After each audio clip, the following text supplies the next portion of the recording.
Styling improve करने का सबसे पहला पॉइंट ये है कि whatever outfit you are gonna wear it according to the occasion. अगर आपका पूरा आउटफिट थोड़ा सा डार्क इंटेंस कलर में है तो कोई भी ब्लैक कलर की बैग ट्राई करना।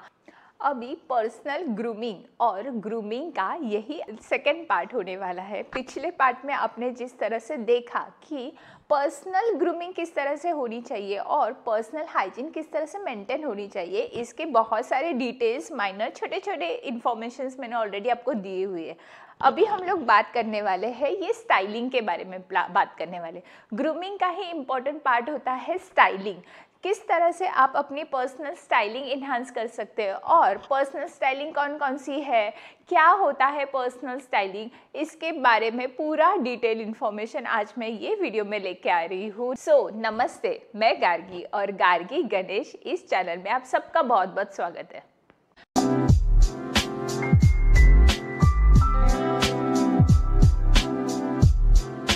अभी जो पर्सनल स्टाइलिंग इम्प्रूव करने की जो हम लोग बात कर रहे हैं और इन्हांस करने की जो हम लोग बात कर रहे हैं, उसके लिए पर्सनल स्टाइलिंग होती क्या क्या है, क्या क्या पर्सनल स्टाइलिंग में आता है, कौन से फैक्टर्स होते हैं, इसके बारे में पहले मैं बात करना चाहूँगी। हर किसी की, हर एक पर्सन की इंडिविजुअल पर्सनल स्टाइलिंग होती है और ये पर्सनल स्टाइलिंग टोटल 6 स्टाइल में रहती है। फॉर एग्जाम्पल, किसी की स्पोर्टी पर्सनल स्टाइलिंग होती है, किसी की स्पोर्टिव पर्सनल स्टाइलिंग होती है। स्पोर्टिव मतलब थोड़ा सा बॉसी, थोड़ा सा ऑथराइज, इस तरह से स्टाइलिंग होती है।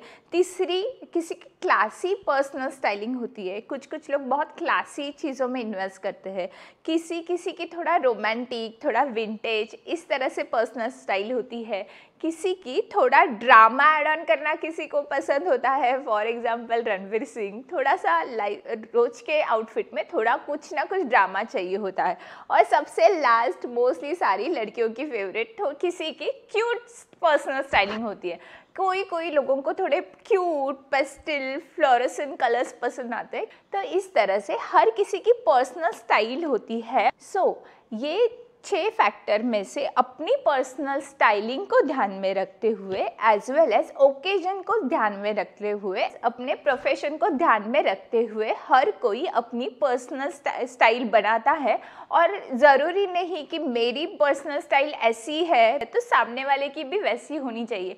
वो अपने हिसाब से अपनी पर्सनल स्टाइलिंग डेवलप कर सकता है। बस यही फैक्टर हमेशा ध्यान में रखना कि पर्सनल स्टाइलिंग अलग अलग हो सकती है, बट पर्सनल स्टाइलिंग में थोड़ा पॉलिश लुक आना ज़रूरी है।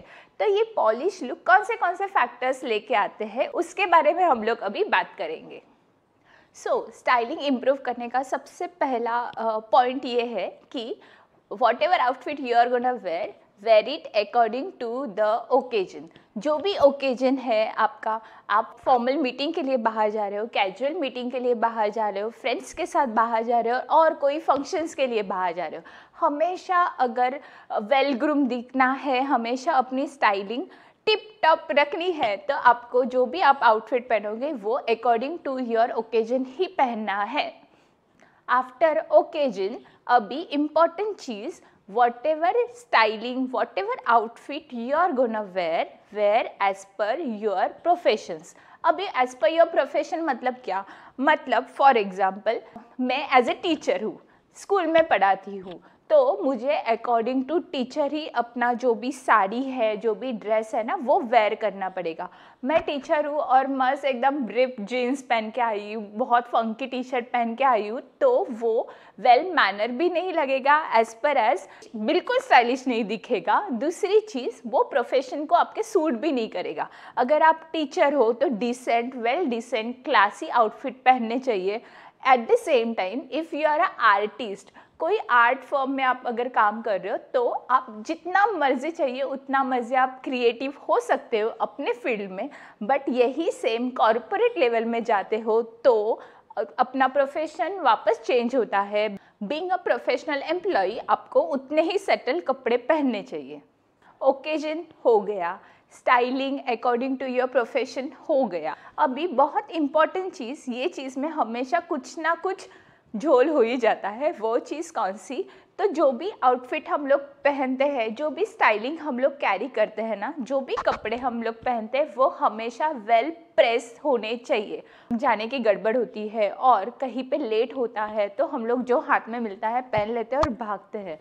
तो ये चीज़ अवॉइड करनी चाहिए। आपको आपके कपड़े पहले से ही प्रॉपर प्रेस्ड आयरन करके रखने चाहिए, जिस तरह से आपकी स्टाइलिंग भी इम्प्रूव होगी। कुछ भी हो जाए, कोई भी स्टाइलिंग हो, आप कोई भी प्रोफेशन में हो, कोई भी ओकेजन में आप जा रहे हो, लेकिन जो भी आउटफिट आप पहनोगे वो हमेशा हमेशा ऑलवेज प्रॉपर प्रेस और प्रॉपर आयरन कपड़े होने ही चाहिए। आयरन कपड़ों के बाद इम्पॉर्टेंट चीज़ ये कि जो भी स्टाइलिंग आप, जो भी आउटफिट आप पहन रहे हो, अकॉर्डिंग दैट आपकी एक्सेसरीज भी होनी चाहिए। अभी बहुत छोटा सा पॉइंट मैं लेती हूँ, साड़ी। साड़ी अगर आप त्योहारों के लिए पहनते हो तो उसके साथ जो भी एक्सेसरीज करोगे वो थोड़ी सी लाउड रहेगी, थोड़ा heavy chokers, heavy earrings, heavy bangles रहेंगे। एट द सेम टाइम वही साड़ी अगर आपको प्रोफेशनल इवेंट के लिए पहनना है तो जितना आप मिनिमम एक्सेसरीज रखोगे उतना वो ज़्यादा अच्छे से हाईलाइट होगी। तो इस तरह से according to occasion, according to your personal styling, हमेशा एक्सेसरीज वैसे ही मिनिमम रखना। जो भी है मिनिमम एक्सेसरीज, ओवर एक्सेसरीज जो भी आपको करना है ना, वो एक्सेसरीज हमेशा ध्यान से चूज़ करना, क्योंकि एक एक्सेसरी, जो भी एक्सेसरीज है, उसके आपका पूरा लुक चेंज हो सकता है। आइदर इन्हांस भी हो सकता है और प्रॉपरली फ्लॉप भी हो सकता है। फॉर एग्जाम्पल जैसे आज मैंने जो भी आउटफिट पहना हुआ है, this is a crop blazer, अंदर एक वाइट इनर है, इसके साथ मैंने ये चोकर पहना हुआ है। ये चोकर आपने मेरा बहुत पहले भी देखा होगा।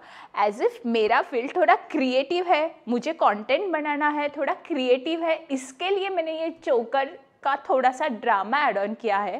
एट द सेम टाइम अगर मैं ये प्रोफेशनल इवेंट के लिए पहनती तो मैं ये चोकर बिल्कुल नहीं पहनती। मैं एकदम स्लिंग, स्मार्ट, एकदम सेटल, इस तरह से गले में एक हाथ चेन पहनती और I am good to go.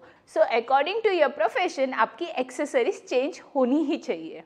Accessories के बाद हेयर डू। अभी स्टाइलिंग में हेयर डू का क्या, ऑलरेडी गार्गी तुमने हेयर डू पिछले वीडियो में कवर किया था ग्रूमिंग के लिए, ग्रूमिंग पर्सनल हाइजीन के वक्त। अभी स्टाइलिंग में हेयर डू का क्या कनेक्शन? तो बहुत इंपॉर्टेंट रोल प्ले करता है स्टाइलिंग में हेयर डू। आप किस तरह से अपने हेयर मैनेज करते हो और किस तरह से आप अपने हेयर टाई करते हो, ये बहुत इंपॉर्टेंट रहता है।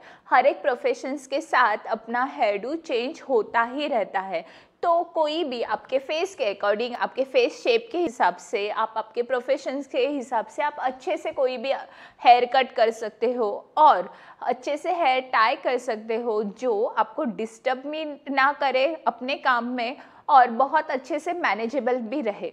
एक पूरे आउटफिट का लुक किस तरह से चेंज होता है एक हेयर स्टाइल की वजह से, इसका मैं एग्जांपल देती हूँ। अभी के वीडियोस में जिस तरह से मैंने ये स्ट्रेट लुक रखा है, ये प्रोफेशनल, थोड़ा सा अच्छे से प्रोफेशनल लुक क्रिएट हो रहा है। एट द सेम टाइम आप पिछले वाले वीडियोस भी देखो, मैं एक दो फोटोज़ भी लगाती हूँ, किस तरह से मेरे कर्ली हेयर है, थोड़े से बबली हेयर लगते हैं, वो हेयर मैं किस तरह से मैनेज करती हूँ। बाल खुले छोड़ती हूँ तो कैजुअल इफेक्ट आता है, वही कर्ली हेयर जब टाई करती हूँ तो थोड़ा सा प्रोफेशनल लुक आता है। वैसे ही ये हेयर किस तरह से मैं मैनेज करती हूँ, इसके ऊपर पूरा लुक, अपनी पूरी स्टाइल डिपेंड रहती है। तो इस तरह से आप अपनी स्टाइल हर वक्त इंक्रीज कर सकते हो, हर वक्त पॉलिश लुक अपने स्टाइल को दे सकते हो। आफ्टर हेयर डू, ये जो मैं पॉइंट बता रही हूँ, ये पॉइंट एक्सेसरीज में ही आता है, लेकिन एक्सेसरीज से भी एक चीज़ आगे जाके मुझे ये बताना है कि वॉचेस, किस तरह से आप अपने वॉचेस सिलेक्ट करते हो एवरी आउटफिट के लिए। अभी प्लीज़ ये नहीं है कि हाउसवाइफ है तो वॉचेस नहीं पहनते, प्रोफेशनल है तो ही वॉचेस पहनते हैं, ऐसा कुछ नहीं होता। हाउसवाइफ भी वॉचेस पहनती है, स्मार्टली वो उसको कैरी कर सकती है, क्योंकि पंक्चुअलिटी और टाइम टू टाइम, टाइम का ज़्यादा वैल्यू अगर किसी को होता है ना तो वो हाउसवाइफ होती है, क्योंकि उनको हर टाइम प्रेजेंटेबल रहना ही होता है, हर टाइम वहाँ पे वो चीज़ों के लिए अवेलेबल रहना ही होता है। तो ज़्यादा इफेक्ट वॉचेस का हाउसवाइफ के लिए ही रहता है। But at the same time अगर if you are a working, तो वर्किंग प्रोफेशनल वॉचेस किस तरह से कैरी करते हैं, कैजुअल आउटिंग के लिए वॉचेस किस तरह से कैरी करते हैं, ये आपको आपके ड्रेस के अकॉर्डिंग ही समझना चाहिए। उसी तरह से वॉचेस कैरी करने ही चाहिए। अगर आपको अपनी स्टाइलिंग इम्प्रूव करनी है तो अपने स्टाइलिंग में एक वॉच ज़रूर ऐड करना।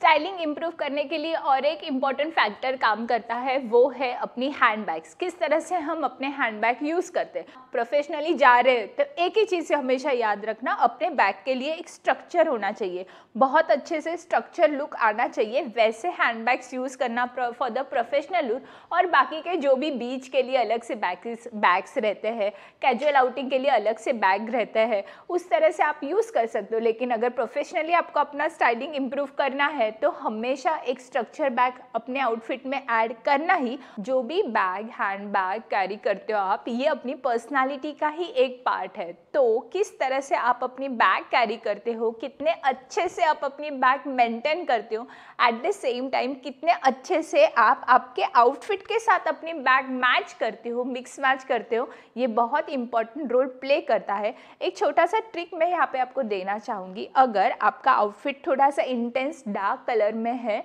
अगर आपका पूरा आउटफिट थोड़ा सा डार्क इंटेंस कलर में है, तो कोई भी ब्लैक कलर की बैग ट्राई करना।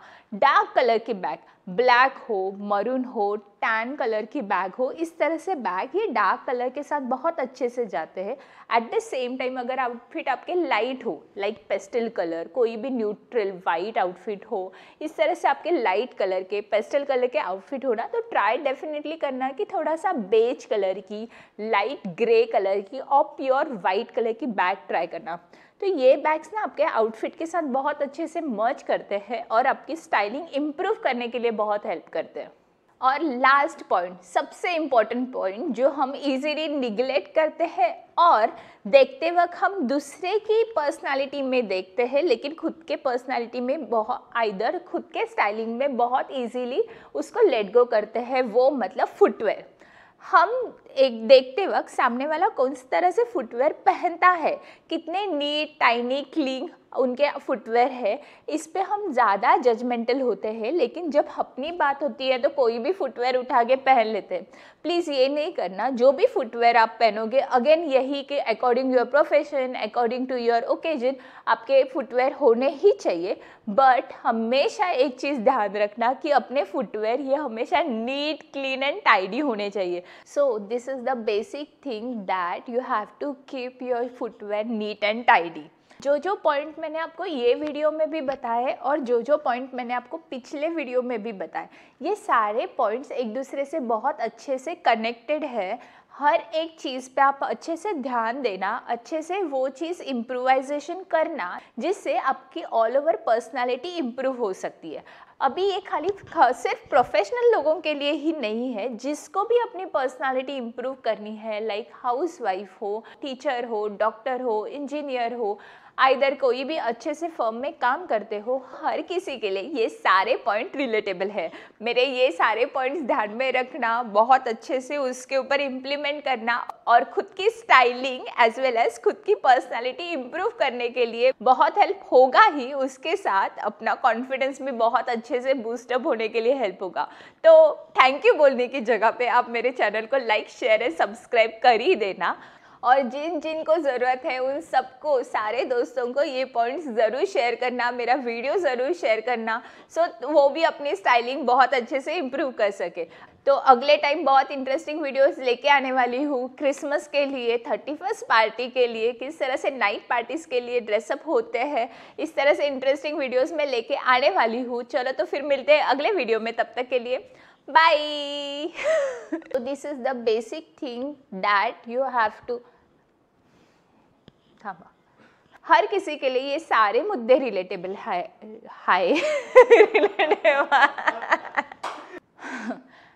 ब्लैंक